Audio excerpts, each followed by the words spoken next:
예수님이 오시면서 시작된 하나님 나라, 그 나라는 예수님께서 제자들을 부르심을 통해서 더욱더 구체적인 모습을 띠게 되었습니다. 예수님은 하나님 나라의 완성을 내다보며 제자들에게 이제 본격적으로 하나님 나라 백성으로서의 삶이 어떠해야 되는지를 제자들에게 가르치기를 시작하십니다. 오늘 말씀에서 예수님의 가르침은 두 대상을 향합니다. 먼저는 이미 제자로 부른 사람들을 향하고요, 또한 이 말씀을 들어 나온 사람 중에 제자가 될 사람들을 향해 예수님의 가르침이 시작됐는데, 너희가 제자라면 어떤 행동을 보여야 되는지를 의도적으로 예수님은 말씀하십니다. 그렇다면 오늘 말씀에서 예수님이 교훈하는 제자는 어떤 사람일까요? 제자는 어떤 행동을 삶에서 보여야 되는 것일까요? 우리가 한 가지 주의해야 될 것은 이런 행동을 하는 사람이 제자가 된다가 아닌 것입니다. 제자인 사람은 이렇게 살아가야 된다라는 거죠. 오늘 이 본문의 말씀을 통해서 예수님의 제자된 사람이 보여야 될 모습들을 우리가 함께 살펴보기를 원하고요, 그리고 그 말씀에 근거해서 나의 삶, 우리의 삶을 정직하게 돌아보고 우리의 모습 속에서 예수님이 찾으시는 제자의 모습이 있는지를 살펴보길 원합니다. 바라기는 우리의 삶에 제자의 덕목들이 순종의 열매로 맺혀져 일평생 예수님의 제자로 살아가는 모든 분들이 되시기를 주님의 이름으로 축원합니다. 예수님은 소위 팔복이라 불리는 말씀을 마치신 후 본격적으로 제자의 삶에 대해 말씀하십니다. 27절 말씀입니다. 그러나 너희 듣는 자에게 내가 이르노니 너희 원수를 사랑하며 너희를 미워하는 자를 선대하며. 처음 시작하는 단어가 중요한데요, 그러나로 시작합니다. 예수님은 이 그러나를 통해서 예수님이 지금 하고 있는 이 말씀, 다시 말해서 예수님의 말씀을 듣고 있는 그들을 향해 주의를 환기시킵니다. 자신을 주목하도록 하고 계시는 거죠. 너희 듣는 자에게 내가 다시 가르침을 시작하겠다라고 말씀하십니다. 예수님은 자신의 말을 듣고 있는 대상, 즉 제자들과 이 말씀을 듣고 제자가 될 사람들을 향해 말씀을 시작합니다. 예수님의 말씀의 시작은 강한 명령문으로 시작되는데요, 사랑하는 여러분, 이 말씀이 예수님의 명령문인 것을 우리는 기억해야 합니다. 그렇습니다. 예수님께서 제자들에게, 그리고 제자될 사람들에게 가르치신 이 사랑은 조건이 아닙니다. 명령입니다. 그 명령이 무엇입니까? 사랑하라입니다. 명령으로 소개된 이 사랑에 대해서 우리는 어떤 입장을 가져야 될까요? 그렇습니다. 만약 우리가 제자라면 사랑을 실천함에 있어서 우리 모두는 나에게 주어지는 어떤 기분이나 감정을 따라 사랑을 실천하는 것이 아니라, 사랑은 내가 제자가 되었기에 실천하는 삶이 되어야 되는 것입니다. 다시 말씀드립니다. 사랑은 우리가 선택할 수 있는 그런 것이 아닙니다. 예수님의 명령으로 예수님의 제자라면 반드시 실천해야 되는 삶의 표지입니다. 예수님이 제자들을 향해 제자될 사람들에게 사랑을 가르치는 것은 너무나도 자연스러운 가르침입니다. 그렇지 않습니까? 예수님을 통해 소개되는 하나님 나라, 그 나라는 다름 아닌 사랑의 본체이신 하나님께서 통치하고 다스리는 나라이기 때문입니다. 그렇기 때문에 예수님이 사랑을 가르치는 것은 이 나라를 소개함에 있어서 너무나도 자연스러운 일인 거죠. 그런데 이 자연스러운 가르침에 제동이 걸립니다. 왜냐하면 예수님께서 사랑을 실천할 대상으로 소개한 그 사랑의 대상이 너무나도 사랑과는 이질적인 대상이기 때문입니다. 예수님께서 사랑을 명령하면서 그 대상을 누구로 소개하냐면 원수를 소개합니다. 예수님은 친한 친구를, 사랑스러운 여인을, 존경하는 부모님을, 그리고 고마운 이웃에 대해서 사랑하라고 말씀하시는 것이 아닙니다. 원수를 사랑하라라고 말씀합니다. 사랑하는 여러분, 원수는 우리에게 어떤 대상입니까? 멀리 대해야 될 대상이 아닙니까? 피하고 싶은 대상, 힘이 있다면 보복, 아니 그 이상을 되갚아주고 싶은 대상이 바로 원수입니다. 그런데 예수님은 그 원수에 대해 무엇을 말씀하시냐면, 다시 27절 말씀입니다. 그러나 너희 듣는 자에게 내가 이르노니 너희 원수를 사랑하며 너희를 미워하는 자를 선대하며. 예수님의 이 말씀 앞에 아멘 할 수 있는 우리 모두가 되길 간절히 소원합니다. 왜 우리는 이 말씀에 아멘 해야 될까요? 우리는 예수님의 제자가 되었기 때문입니다.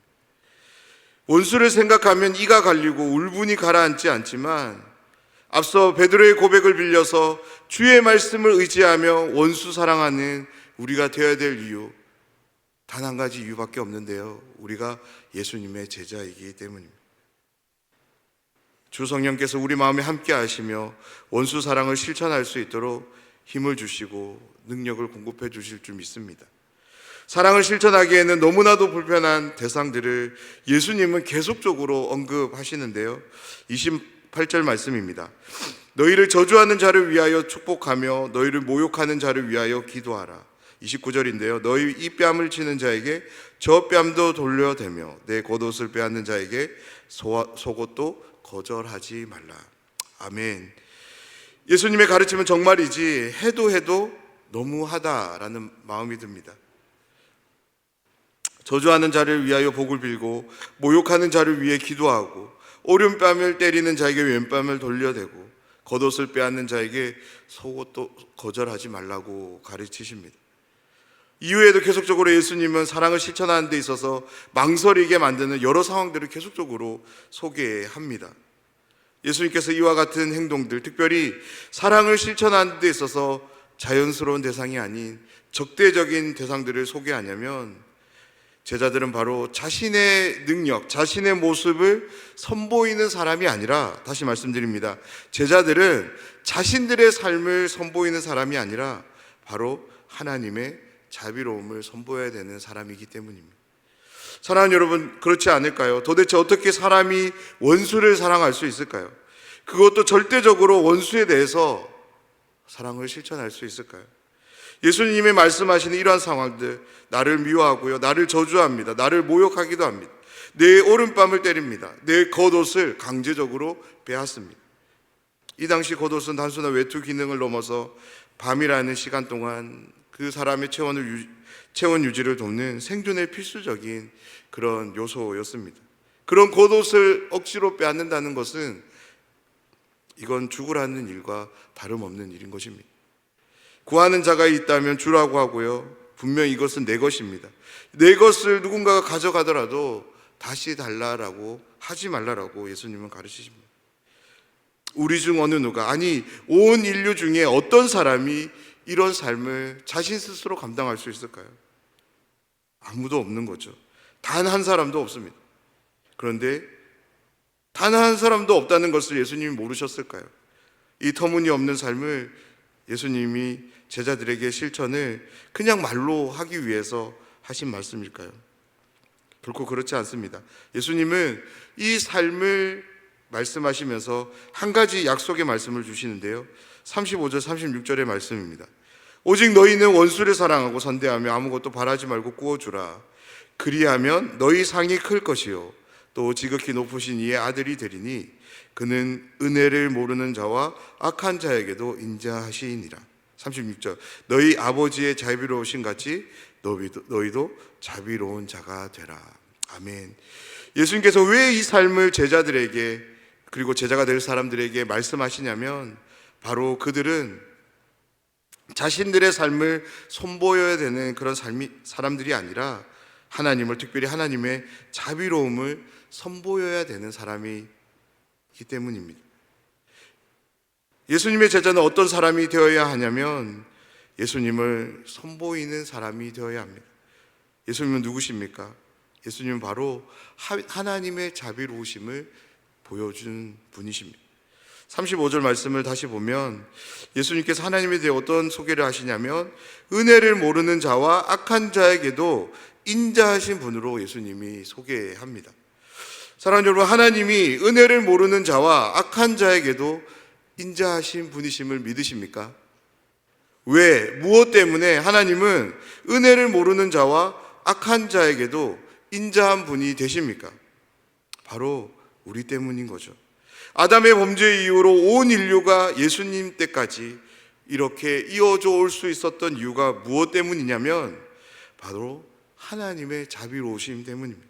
하나님께서 은혜를 모르는 자와 악한 자에게도 인자를 베푸신 결과 때문입니다. 성경은 하나님의 인자하심을 더욱더 구체적으로 밝히는데요. 로마서 5장 8절입니다. 우리가 아직 죄인 되었을 때 그리스도께서 우리를 죽으심으로 하나님께서 우리에 대한 자기의 사랑을 확증하셨느니라. 아멘.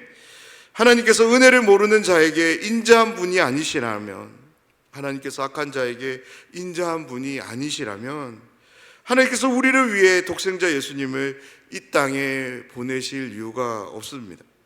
예수님께서 십자가에서 죽으실 이유는 더더욱 없으십니다. 하나님께서 은혜로 여길 줄 모르는 극악무도한 우리 인생들에게 하나님은 자비로운 분이 되기를 결정하셨기 때문에 성자 예수님을 이 땅에 보내주신 것입니다. 예수님은 지금 자신의 제자로 부름받은 제자들과 그리고 이 말씀을 듣고 제자가 될 모든 사람들에게 하나님의 자비로움을 받은 수혜자들임을 알기를 원하고 계십니다. 그래서 예수님은 말씀을 듣는 사람들을 향해 너희들이 받은 이 자비를 다른 대상에게 마땅히 돌려줄 것을 말씀하고 있는 것입니다. 그래서 예수님은 자비가 필요한 대상을 이렇게 소개하고 있는 거죠. 그 대상이 누구입니까? 원수입니다. 나를 미워하는 자입니다. 나를 저주하며 나를 모욕하는 자고 나의 뺨을 때리는 자이고 나의 겉옷을 빼앗는 자들입니다.